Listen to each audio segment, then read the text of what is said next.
for coastal restoration. And there's also money that goes to the Land and Water Conservation Fund from royalties, bonus bids, and rental payments that are made. So it makes sense, but that's a decision really for Congress as to how that money is used. But it's something that could be very helpful in the future in addressing those needs. And this is for Kim, which is a good question because I wanted to get to this point. Would you speak to the value of drills, exercises, and/or simulations in preparedness? I heard you say Nashville handled the floods last year better because of drills. Could you maybe give our audience a little sense of the background of how often in the past these drills have been conducted and what are the implications going forward? Drills and exercises and simulations are conducted constantly. All across the country at every level of government, and the NGOs play, the industry plays. It's a constant ongoing process, because in the absence of a real event, the only way you can test a new plan or a new standard operating procedure is to pretend and play a little bit of what if. So that's sort of the baseline for people who do this business. I think that one of the things going forward that has to happen is that we have to step back a little bit from these massive, large-scale exercises that we've been doing all over the country and really talk about what are we trying to accomplish in an exercise. I think that we have to target decision-making in exercises, and that's a very, very hard thing to do. The other thing that's very difficult to do in exercises is look down the road past the immediate response and say, 7 hours, 10 hours, 12 hours, 24 hours, 48 hours after we stop the spill, or after the wind stops blowing or the earthquake stops shaking, what comes next? Because it is, again, I go back to the community. It's the community that has to make those decisions about what happens next to their community, what happens to their people, and what happens to their infrastructure and their environment. And we don't know how to include them very effectively in our drills. We include local governments and we allow them to play their roles, and we do that routinely.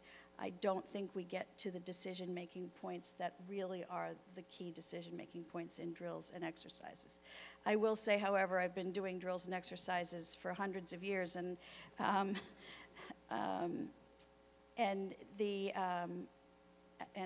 the risk of calling out Admiral Allen, one of the things that we did for Admiral Allen in 2002 was we rented the Superdome, and we did a very large exercise with API and a bunch of local governments in New Orleans, local, state, county, parish governments rather, and a whole bunch of federal agencies, 18 or 19 federal agencies, and we played through a catastrophic hurricane in New Orleans, sitting in the Superdome. Want to talk about a little irony there. I think that without question, we also played what the Coast Guard was calling spills of national significance. How does the Coast Guard and the Environmental Protection Agency and NOAA and all the scientific agencies organize for a catastrophic response in the Gulf? And I think that I've actually heard Admiral Allen say that you know, without having done that, he would have been a little bit farther behind the power curve when he went down to deal with Katrina.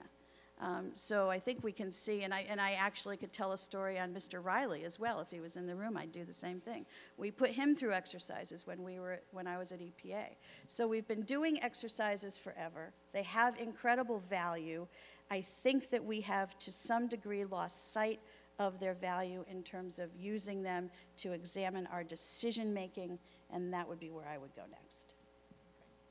I'll move on to the next question unless either of you have anything to say about drilling. Okay, so here's the next question. Wouldn't lifting the liability cap incentivize energy companies and their insurers to invest substantially in safety and in spill response independent of any new government regulation. I think both Francis and Eric can speak to that, given that the Commission did call for an increase in the liability cap but did not specify how, and obviously Eric can talk about Right. We did recommend that the liability cap be significantly increased. We didn't put a number on it. That is an issue under active debate and discussion in Congress, and we thought they're going to, you know, it's up to them to figure it out. But one of the reasons we think it's important, one is because the damages are much greater than that, but also because it does incentivize an investment in safety. If you have a very high liability, you're going to make every investment you can to avoid it. It is just another way to ensure that the operator does everything in their power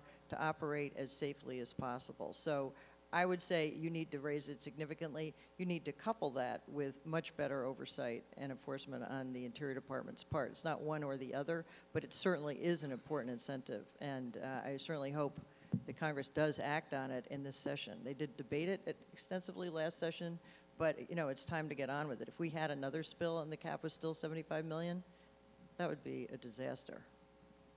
The industry supports having a strong oil spill liability trust fund in place. The mechanics of it just really depend, and we'd have to see what any proposal ultimately looks like, but we want to make sure that, number one, all damages are accounted for and can be paid for.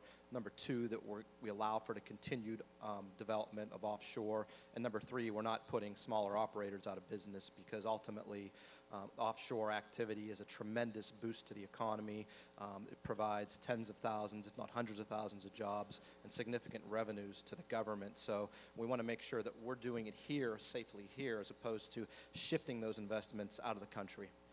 And can you say to what extent, I mean, just in terms of the core assumption behind that question, do you think the higher the liability cap, the greater incentive it gives for private investment in safety measures, or do you think there's not as direct a correlation as that questioner is suggesting?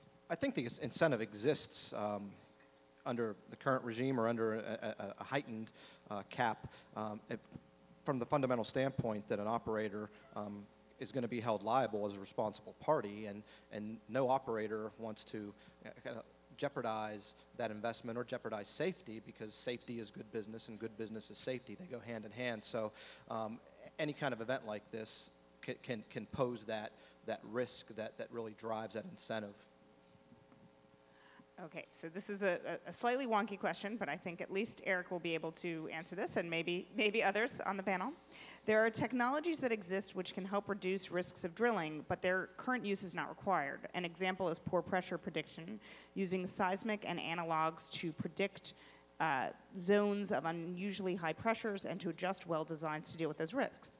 What is being done, or what should be done, to inventory and high grade these technologies and to ensure our new regulatory approach takes proper advantage of opportunities to reduce risk of drilling? And just maybe to put a little bit of it in plain English, as the journalist, I would say that certainly when I was doing reporting on this, one of the things I consistently ran into is that many of the best engineering experts were rather in the industry rather than in the regulatory agencies, because of just the huge salary differential and so forth. So, you know, to what extent is there any readjustment that can be made between transferring some of that kind of the most cutting edge technological understanding of what needs to be done and transferring some of that to the regulatory side? Maybe you can. That's very technical, and some of that is well beyond my expertise, but some of it is being carried out currently under the new interim final rule that came out in terms of the requirements for negative and positive testing of wells. But even more than that, the industry is working on a new document, a guidance document on well design.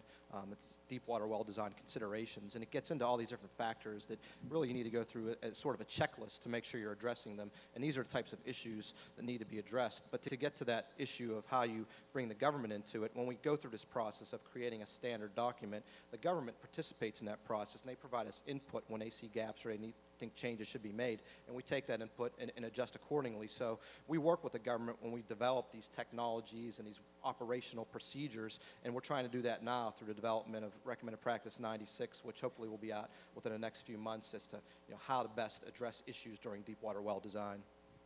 Can I make Chris? a comment on that? And it doesn't have to do with the complexity of that particular question. But, you know, one of the things we saw, and I think the report, and Chairman Riley referenced this earlier, Secretary Chu stepped forward. He called on the expertise of the national labs. The national labs came in.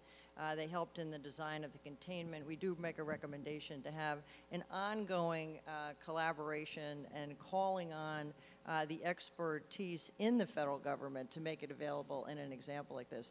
But we also saw, and this was particularly relevant to the flow rate, that there was a lot of independent scientists out in the field who had nothing to do with the industry or the federal government, who were making assessments that turned out to be a lot more accurate as to what the flow rate actually was. And I thought that what that really showed us, that you do want a system, and you know, I mean, we learned as we went in this instant, but you do want a system where you can avail yourselves of the expertise that's out there and ensure that you're open to work that is going on by, you know, first-class scientists around the country who have something to offer at the response time, and figure out a mechanism to integrate that in. Because, you know, I think particularly in that instance, you know, there were a lot of people working hard for very good reason, because people saw the oil pulsating into the Gulf. They wanted to help. They had things to offer, and you just need a mechanism to have that available to you as you're trying to respond in a disaster such as the scale of this one. And this is a question that speaks to kind of the question of implementation. Prior to the Macondo blowout, the regulations on paper were quite strict, including redundant BOP with testing.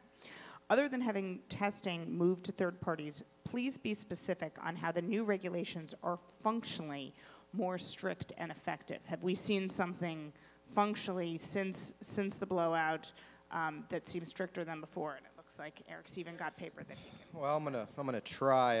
There are a lot of new provisions in the interim final rule and in the notices to lessees that have come out, but a lot of it is done through the use of professional engineers and certifiers, and you hit areas such as certifying that you have 2 independent barriers, including 1 mechanical barrier for each flow path, performing negative tests to a different pressure, positively testing each casing barrier, well displacement procedures, closing your blowout preventers during displacement to underbalance fluid columns. I could go on and on. Ensuring the BOP can automatically close blind shear rams and close choke and kill valves. Arming the system when the BOP stack is latched on the wellhead.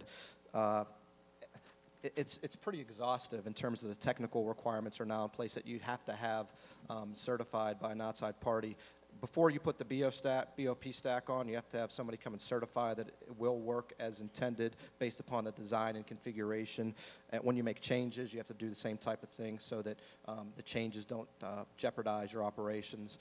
You really got to look at the rule itself, and then some of the, they call them NTLs, notices to lessees, where the government sends a letter out to all the operators saying you have to do these things, and those also have additional requirements when it comes to, you know, certifying that you're meeting those new obligations. This is certainly a question for Kim, and then I don't know if others can comment on this. Please comment on what is required for joint contingency planning and response with Mexico and Cuba. Note, U.S., Mexico, and Cuba are all one party to the wider Caribbean oil spill protocol. Can you speak to that at all? A little bit. I'm not an expert. There is a joint contingency plan between the United States and Mexico. They have exercised a number of times. I can't speak to Cuba at all. I'm not aware of what we've done with Cuba, so I apologize to the questioner about that. But I do know that when we did the Spills of National Significance exercise in Coaching from Admiral Allen. Coaching from 2002, 2004, where we did one with Mexico. We did an exercise with Mexico, and they participated as well. So that's about all I can say about that. I'm not an expert in that area. So I apologize to the questioner. Actually, do you have anything to say on that? All right. Okay, this is for all three. Based on your collective responses to the question posed about oil exploration and extraction in the Arctic, do you foresee a time when both the industry and the government would say no to further activities in this area? I'm going to make each one of you answer that question. So, Kim, Say no to response? No, say no to further activities. In other words, do you envision a time where this will be declared off limits?